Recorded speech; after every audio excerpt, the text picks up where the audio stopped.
Par une nuit sombre de samedi, dans le royaume d'Eldara, deux enfants sont venus au monde. Deux filles magnifiques, nées dans la famille de l'héros et Kalaorun. Leur père, un riche négociant en pierres précieuses, faisait du commerce dans de nombreux royaumes. Il choisit pour les nouveau-nés les prénoms de Naya et Sira. En grandissant, une nette différence physique se manifesta entre les deux, bien qu'elles partageaient les mêmes repas, toujours à la même heure. Cependant, Naya, l'une des jumelles, restait très mince, élancée et maigre, tandis que Sira avait une silhouette plus robuste. En grandissant, Naya devint la cible des moqueries de tout le village à cause de son apparence frêle. On lui attribuait des surnoms cruels tels que squelette ou fila, qui signifie poisson maigre, et souvent, elle rentrait chez elle en pleurant. Ses parents essayaient toujours de la consoler du mieux qu'ils pouvaient. Même Sira, sa sœur jumelle, lui apportait des paroles réconfortantes. Mais malgré cela, personne ne voulait vraiment être l'ami de Naya. Les différents groupes sociaux du village, les Dala, la rejetaient tous, et ceux qui l'acceptaient se moquaient constamment de son rire particulier, à tel point qu'elle finit par ne plus participer à leurs réunions. Sira, quant à elle, avait beaucoup d'amis et faisait partie de plusieurs cercles sociaux. La seule chose qui permettait à Naya de garder un peu de joie dans tout ce tumulte, c'était son talent exceptionnel pour la cuisine. Elle était tellement douée que chaque repas qu'elle préparait devenait un vrai festin, et sa famille terminait toujours en léchant leurs assiettes. Les moments autour de la table étaient une bouffée d'air pour elle, une échappatoire à la cruauté du monde extérieur. Mais chaque fois qu'elle quittait la maison, les villageois n'hésitaient pas à la railler. Ils aimaient particulièrement se moquer d'elle quand elle allait au marché avec sa sœur. Les regards, les murmures, les comparaisons ne manquèrent pas. Un jour, alors que les jumelles se rendaient au marché pour acheter des provisions, un marchand de poissons s'exclama en riant « Sira, pourquoi as-tu aspiré la vie de Naya ?» Tout le monde se mit à rire bruyamment. « Attention au vent demain, Naya, sinon tu risques de t'envoler !» Zreniya lança un autre. Naya, terriblement blessée, ne parvint même pas à dire un mot. « Vous devriez tous avoir honte !» s'écria Sira avec une colère sourde, en réponse aux moqueries incessantes des villageois. « La plupart d'entre vous avez des enfants, et si ce n'est pas le cas, c'est sûrement parce que vous êtes trop amers pour en avoir. Mais vous avez certainement des frères et sœurs. Pourtant, vous vous comportez comme des idiots. » Naya se sentit submergée de gratitude envers sa sœur jumelle, émue par cette défense acharnée. Sira n'avait jamais hésité à la soutenir face à ces cruels tyrans, jusqu'au jour où son petit ami, un certain Kiran, est venu lui rendre visite. Kiran, fils d'un célèbre producteur de café, était en relation avec Sira depuis 2 ans. Ce jour-là, il lui annonça qu'il ne pouvait plus se marier, car sa famille s'opposait à leur union. « Pourquoi ? Je ne suis pas assez bien pour toi ?» demanda Sira, les larmes aux yeux. « Tu sais bien que tu es parfaite, » répondit Kiran d'une voix triste. « Mais mes parents ont peur que le gène maigre de ta sœur apparaisse chez nos enfants si nous nous marions. » Sira ne pouvait en croire ses oreilles. L'idée que sa sœur ait pu être un obstacle à son bonheur la rendait furieuse. Rapidement, les échos de cette séparation se répandirent dans le village, et Sira fut exclue de plusieurs groupes sociaux à cause de sa défense constante de Naya, sa sœur jugée trop frêle. Le ressentiment grandissait en elle. Elle finit par accuser Naya de tous ses malheurs, décidée à la rendre responsable de son chagrin. Un jour, Naya prépara comme d'habitude un délicieux repas pour la famille, mais Sira, folle de rage, entra en douce dans la cuisine et versa du sable dans la marmite. Lorsque Naya découvrit cela, elle était désemparée. « Pourquoi as-tu fait ça ?» cria-t-elle. « Ferme-la, sorcière maigre !» répliqua Sira avec mépris. La semaine suivante, alors que Naya avait laissé un seau d'eau dans la salle de bain avant de se préparer pour son bain, Sira y versa un produit irritant. Sans se douter de quoi que ce soit, Naya revint se laver, et peu après, son corps tout entier commença à la démanger violemment. Elle se grattait frénétiquement, poussant des cris de douleur. Ses parents durent lui frotter le corps avec de l'huile de palme pour apaiser ses démangeaisons. Pendant ce temps, Sira riait dans son coin, et Naya comprit que sa propre sœur était derrière cette cruauté. Au lieu de défendre Naya, comme autrefois, Sira s'était transformée en bourreau. Chaque fois qu'elles allaient au marché, Sira profitait de l'occasion pour humilier publiquement sa sœur, criant des insultes comme « squelette maigre » devant les villageois. La douleur de Naya était immense, et elle pleurait jour et nuit. Leurs parents, désespérés, grondèrent Sira, tentant de la raisonner. C'est ta sœur jumelle. Je ne t'ai pas élevée pour agir ainsi, répétait souvent leur mère.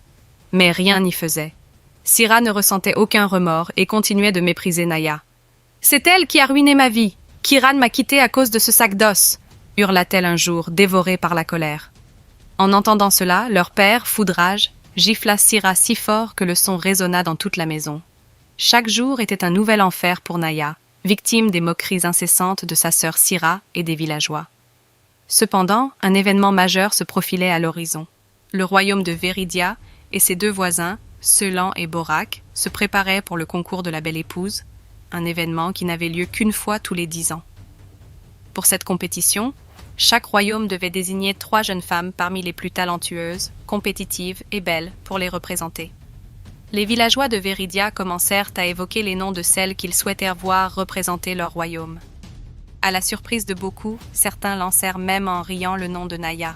« Nous allons proposer une squelettique pour représenter l'humanité », plaisanta l'un d'eux, déclenchant une nouvelle vague de rires moqueurs.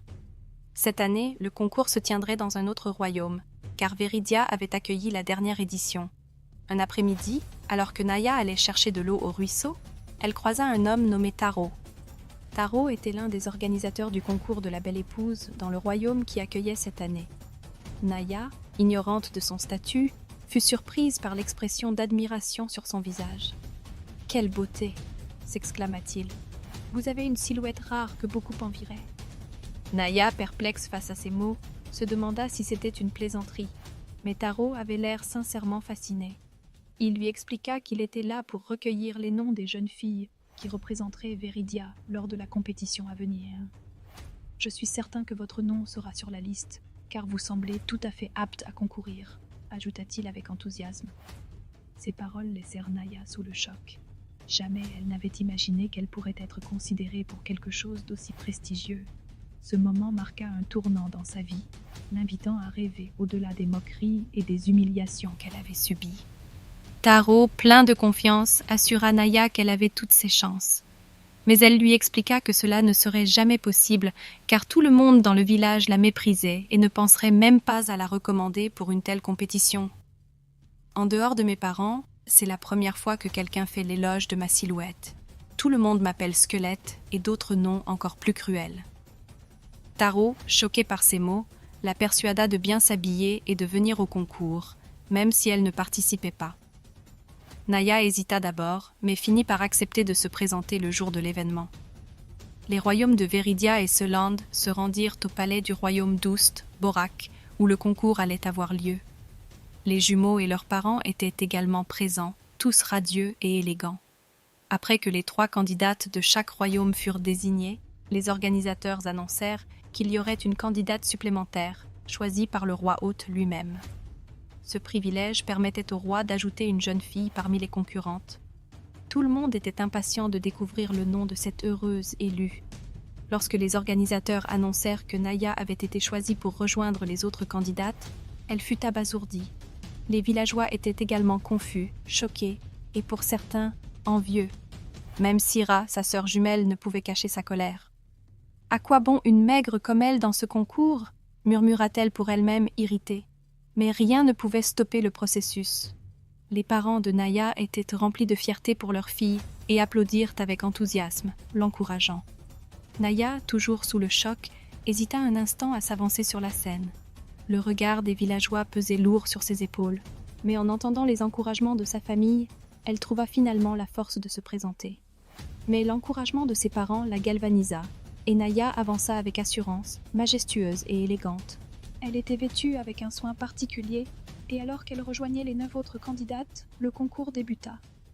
La première épreuve était un concours de cuisine, où chacune des jeunes filles devait préparer un plat traditionnel.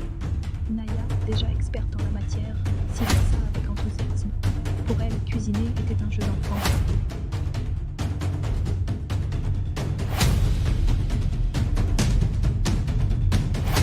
Les juges goûtèrent les plats des 10 candidates et, à la surprise générale, Naya fut annoncée parmi les 5 gagnantes qui passeraient à l'étape suivante.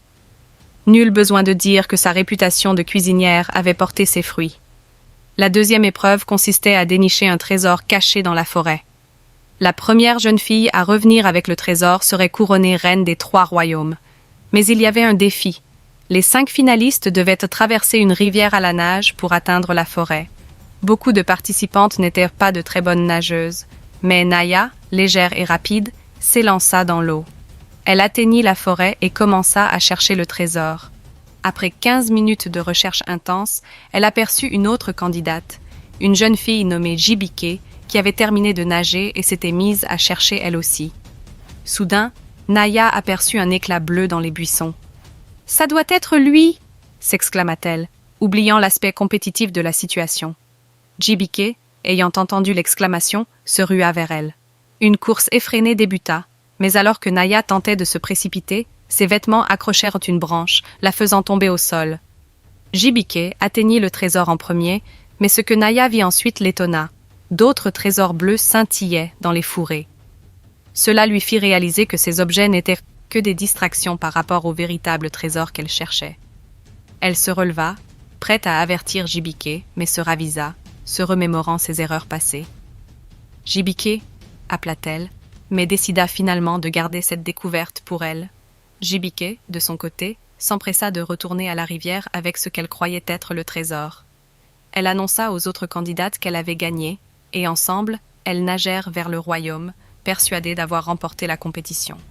Naya, toujours dans la forêt, aperçut alors un éclat doré scintillant au sommet d'un arbre. Convaincue que c'était le vrai trésor, elle grimpa aisément grâce à sa stature élancée et attrapa la boîte dorée. En l'ouvrant, elle découvrit plusieurs trésors colorés, bien plus fascinants que les simples objets bleus qu'elle avait vus plus tôt. Naya referma la boîte et se dirigea vers le palais. À son arrivée, tous les regards se posèrent sur elle. Elle avait l'air épuisée, portant la lourde boîte au trésor.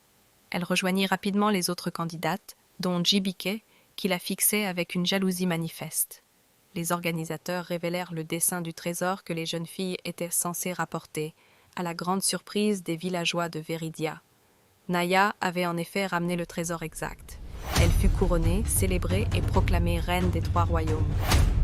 En plus de cela, elle reçut de nombreux présents. De l'or, des vêtements somptueux et une maison de son choix. Les villageois, choqués, commencèrent à feindre l'affection pour Naya, s'excusant pour le traitement qu'ils lui avaient réservé. Ses parents étaient débordants de joie, tandis que Sira, sa sœur jumelle, se sentait accablée de honte. Elle ne savait pas quoi dire en rentrant chez elle. Naya se souvenait de toutes les moqueries que Sira avait subies, mais elle s'était promis de ne jamais laisser cela les séparer. « Pourquoi veux-tu partir, Sira ?» demanda-t-elle, larmes aux yeux. « Je suis vraiment désolée de t'avoir traitée ainsi. Tu es ma sœur, mais je t'ai traitée comme une étrangère. J'ai préféré plaire aux autres plutôt qu'à toi. » Sira éclata en sanglots. Cette honte est trop lourde à porter. Naya s'approcha et dit avec douceur « Je ne pourrai jamais te détester. Nous sommes nés le même jour dans le ventre de notre mère. Je t'aime, peu importe ce qui s'est passé, et je te pardonne. » Les 2 sœurs jumelles s'enlacèrent, se promettant de toujours se soutenir. Elles vécurent heureuses, apprenant ensemble que l'acceptation de soi et des autres est essentielle. Les leçons tirées de cette histoire sont multiples, mais l'une des plus importantes est que chacun doit s'accepter tel qu'il est. Peu importe la situation, il y a toujours une beauté à être unique. Quand la vie vous donne des citrons, faites-en de la limonade. Ne laissez pas les moqueries ou l'humiliation des autres vous abattre, car vous êtes seul maître de votre destin. Alors, d'où écoutez-vous cette histoire inspirante? N'oubliez pas d'aimer, de vous abonner et de partager cette vidéo. À bientôt au sommet.